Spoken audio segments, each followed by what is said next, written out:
दोस्तों एक बहुत ही और सुंदर मस्त जंगल था जिसमें टोनी नाम की चिड़िया रहती थी अपनी बच्ची टिक टिक के साथ।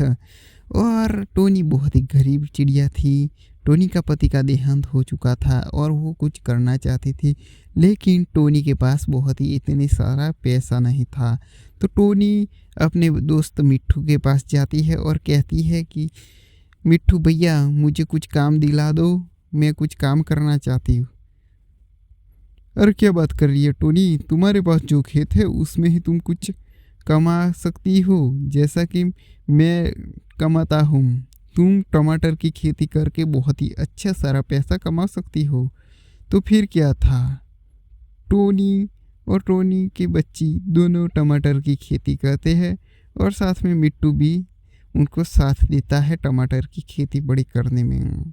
टमाटर बड़े हो जाते हैं और टमाटर टोनी खुद ही बेचती है अपने खेत के पास रहकर। एक दिन ये सब देखकर कालू को जलन होती है।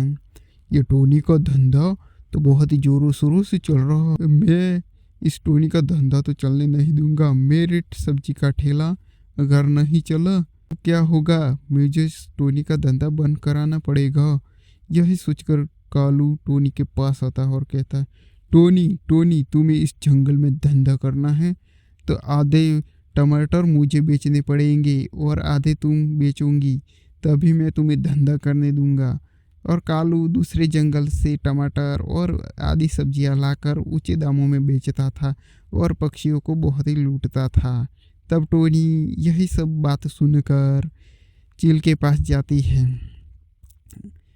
चील को कहती है, चील भैया कालू ने मुझे धमकी दी है कि वो मेरे पास से सारे टमाटर ले जाएगा और वो खुद ही यही इसको बेचकर मुनाफा कमाएगा और मुझे ये धंधा करना नहीं देता।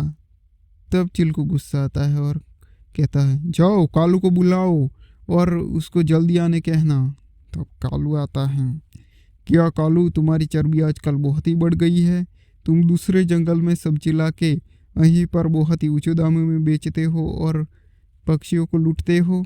अगर तुम्हें सब्जी का व्यापार करना ही है तो पहले तुम्हें खुद सब्जी उगानी पड़ेगी और बड़ी करने के बाद तुम बेच सकते हो। आज से तुम्हारी सजा यही रहेगी और टोनी बहन तुम अपना धंधा कर सकती हो, जाओ।